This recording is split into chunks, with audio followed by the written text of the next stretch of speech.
옛날 옛적 정읍의 풍요로운 마을 장록골에는 특별한 전설이 전해져 내려왔다.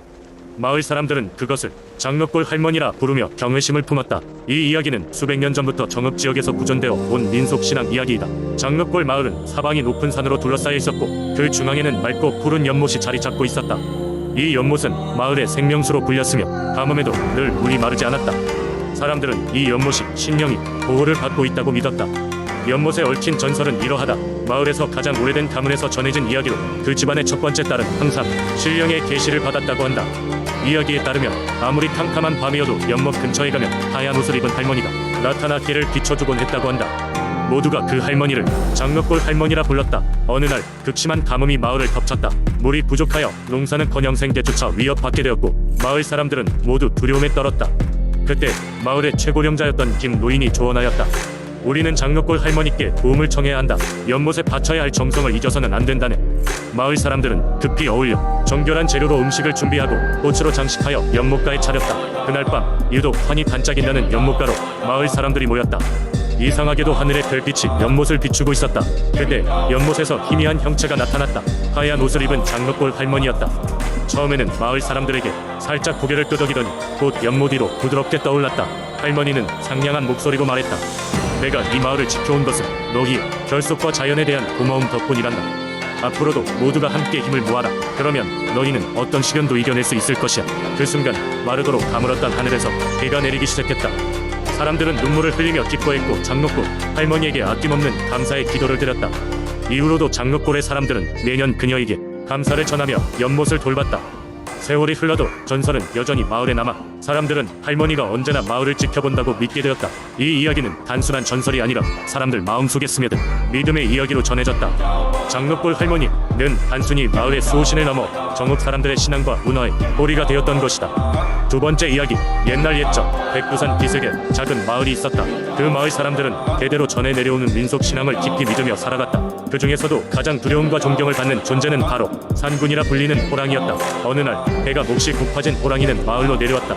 이 호랑이는 마을 사람들이 정한 불문율, 즉 산에서 내려오지 말라는 규율을 깬 것이었다.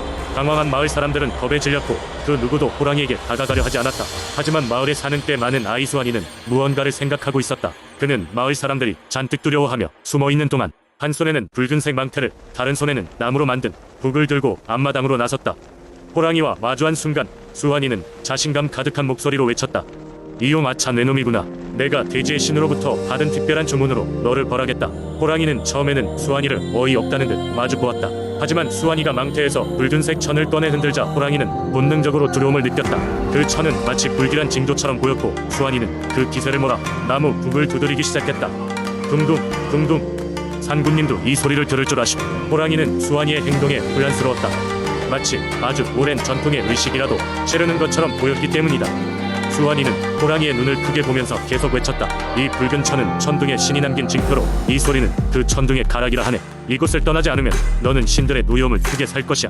그제서야 호랑이는 두려움에 밀려났고 수환이가 만들어낸 기이한 의식과 신의 징표라는 설정에 겁을 집어먹고는 결국 뒷걸음질 칠 수밖에 없었다.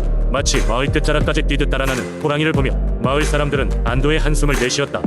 이후로 마을 사람들은 그 용감한 수환이를 지켜 세웠으며 그 사건을 계기로 아이들은 조금 더 지혜롭게 배우고 자라나게 되었다.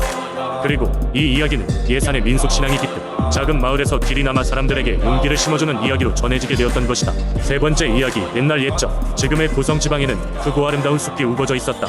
그 숲 깊숙한 곳에는 강력한 전기를 품은 바위산이 있었고 그 바위산에는 신비로운 존재들이 살고 있었다고 전해진다. 이곳을 다스리는 이는 돌하르방이라고 불리는 수호신이었다. 돌하르방은 높이 솟은 바위 기둥 형상을 하고 있었으며 그 모습은 마치 사람 같아 그의 존재를 처음 본 이들은 신의 형상이라고 믿곤 했다.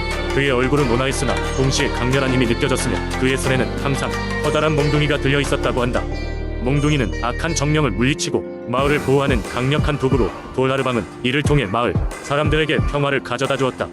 고성 지역 사람들은 돌하르방을 마을의 수호신으로 여기며 매년 봄이 되면 숲 가장자리에 위치한 작은 제단에서 그를 위한 제사를 지냈다. 제사에서는 과일과 곡식을 바치고 마을의 무당이 제례를 주관했다. 무당은 북을 치며 노래를 부르며 돌하르방의 부름에 응해 마을의 평안을 빌었다. 어느 해 유난히도 가뭄이 심했던 때가 있었다. 사람들은 비가 내리기를 간절히 원했지만 하늘은 메말라 있었다. 농작물은 말라가고 사람들의 얼굴에는 점점 근심이 늘어갔다. 이러한 시기에 마을의 원로들은 특별한 제사를 올리기로 결정했다. 제사날 마을 사람들은 새벽부터 돌하르방의 제단으로 모여들었고 무당은 평소보다 더욱 엄숙하고 장엄한 기도로 돌하르방을 불렀다. 그녀는 떨리는 목소리로 간절히 비를 내려달라고 간청했다. 그 순간 제단 주변의 나무들이 흔들리고 웅웅거리는 소리가 퍼지면서 돌하르방의 기운이 느껴졌다. 이윽고 하늘이 어두워지며 굵은 빗방울이 떨어지기 시작했다. 사람들은 두 손을 모아 하늘에 감사를 드렸고 점점 더 세차게 쏟아지는 비에 모두가 기뻐하며 환호했다. 그날 밤 고성 지방에는 오랜만에 넘쳐 흐를 정도로 많은 비가 내렸고 다음날 아침 마을은 다시금 생동감 넘치는 녹색으로 뒤덮였다. 이후로도 돌하르방은 고성 지역 사람들에게 신뢰받는 수호자가 되어주었다.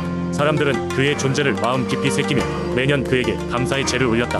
돌하르방의 이야기는 세월이 흘러도 여전히 고성 사람들의 생활 속 깊이 자리 잡고 있으며 오늘날까지도 그의 형상은 마을 곳곳에 그대로 남아있다. 돌하르방은 단순히 과거의 신화적 존재가 아닌 여전히 그 고장에서 살아 숨쉬는 전설로 남아있는 것이다. 네 번째 이야기. 옛날 옛적 거제도의 작은 어촌 마을은 푸른 바다와 아름다운 산들로 둘러싸여 있었다. 마을 사람들은 주로 어업과 농업으로 생계를 이어갔다. 그러나 바다는 늘 풍부한 생명력을 제공하면서도 동시에 두려움과 경외의 대상이었다. 주민들은 바다가 가진 다양한 힘을 이해하고 있으며 그 속에는 용신이 있다고 믿었다. 이 마을에 강이라는 이름의 어부가 살고 있었다. 그는 누구보다도 바다와의 친밀한 관계를 가지고 있었다. 아침 일찍부터 늦은 저녁까지 그의 삶은 바다와 함께 시작되고 끝났다. 그의 할아버지와 아버지 역시 어부였고 그들은 모두 용신을 신봉했다. 강은 용신에게 바치는 정성을 소홀히 하지 않았다. 매년 음력으로 정월 대보름 무렵이며 그는 가족과 함께 작은 제단을 만들고 용신에게 제사를 올렸다. 어느 해 강은 깊은 잠에 빠져들었다. 꿈속에서 그는 아름다운 청룡을 만났다. 청룡은 거대한 채로 그의 앞에 나타나서 부드러운 목소리로 말을 걸었다. 어부 강이여, 너의 성실함과 바다에 대한 애정은 나와의 깊은 인연임을 보여주는구나.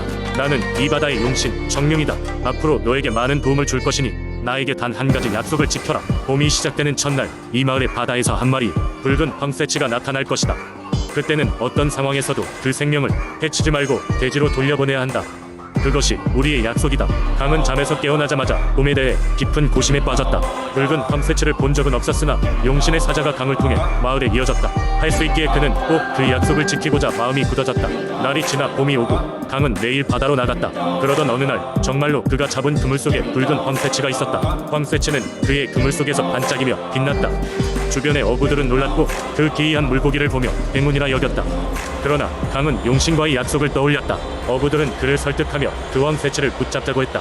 하지만 강은 잠시 망설였으나 결국 그 황새치를 바다로 돌아가게 했다. 마을 사람들은 아쉬워했으나 강은 자신의 마음이 가벼워짐을 느꼈다. 그 여름부터 기적 같은 일이 마을에서 일어났다. 바다는 풍부한 물고기를 제공하고 어부들마다 가득 찬 그물로 돌아왔으며 마을은 번영을 누리게 됐다. 사람들은 그 일을 두고 용신이 강을 통해 마을에 축복을 내린 것이라 믿었고 강에게 깊은 존경과 감사를 보냈다. 강은 자신이 했던 약속이 용신과 맺은 소중한 인연으로 마을에 큰 이익으로 돌아온 것을 느끼며 평생을 바다와 함께하며 살았다. 다섯 번째 이야기. 옛날 옛적 고성에서 멀리 떨어진 한 마을에 바람신이 살고 있었다. 바람신은 늘 자연과 사람들에게 평온을 주었지만 때로는 강한 바람을 몰아쳐 사람들에게 경고를 주기도 했다. 사람들은 바람신을 매우 존경하며 그의 신전에서 늘 정성스럽게 제물을 바쳤다. 이 바람신은 인간의 모습을 할 수 있었는데 그는 한 남루한 여행자의 차림으로 마을을 가끔 방문하곤 했다. 전설에 따르면 이 마을 근처에는 매우 신비로운 소나무 숲이 있었다. 이 소나무 숲은 1000년이 넘은 나무들이 빽빽하게 자라고 있었으며 숲 안으로 들어가게 되면 길을 잃기 쉽다고 하여 사람들은 그 숲을 특별히 경외의 대상으로 여겼다. 하지만 용감한 자들만이 간혹 조심스럽게 그 숲을 탐험하곤 했다. 하루는 한 소년이 있었다. 그의 이름은 부찬으로 매우 호기심 많고 용감한 성격이었다. 그는 항상 소나무 숲의 비밀을 알고 싶어 했고 어느 날 마음속에 강한 결심을 하고서는 홀로 숲속으로 들어갔다. 숲은 잔잔한 바람이 불고 있었고 마치 그가 오기를 기다리고 있는 듯했다. 도차는 숲속 깊숙이 들어가며 많은 시간을 지나쳤지만 돌아가야 할 길이 보이지 않았다. 그러던 중 그는 커다란 바위 주위 앉아있는 한 노인을 발견했다. 노인은 도찬을 보자 미소를 지으며 말했다. 내가 이 숲의 진정한 비밀을 알고 싶다면 나의 질문에 답을 해야 한다. GT 노인은 도찬에게 자연의 이치를 묻는 질문을 했다. 도찬은 그동안 배운 것들을 바탕으로 진솔하게 대답했다. 그가 마지막 질문에 답하던 순간 노인은 미소를 지으며 자신의 정체를 밝혔다. 바로 이야말로 바람신이었다. 바람신은 도찬의 지혜와 용기를 칭찬하며 그에게 올바른 길을 안내해주겠다고 약속했다. 그리고 도찬이 돌아가기 전에 바람신은 소나무 숲에 숨겨진 전설 하나를 이야기해주었다. 그 전설은 바람이 바람신의 마음을 담아 사람들에게 중요한 의미를 전할 때 그 바람은 항상 이 숲을 지나간다는 것이었다. 도차는 그 말을 가슴 깊이 새기며 집으로 돌아갔다. 그는 마을 사람들에게 자신의 경험을 이야기해 주었고 사람들은 바람신의 존재와 소나무 숲의 신비로움을 더욱 경외하게 되었다고 한다.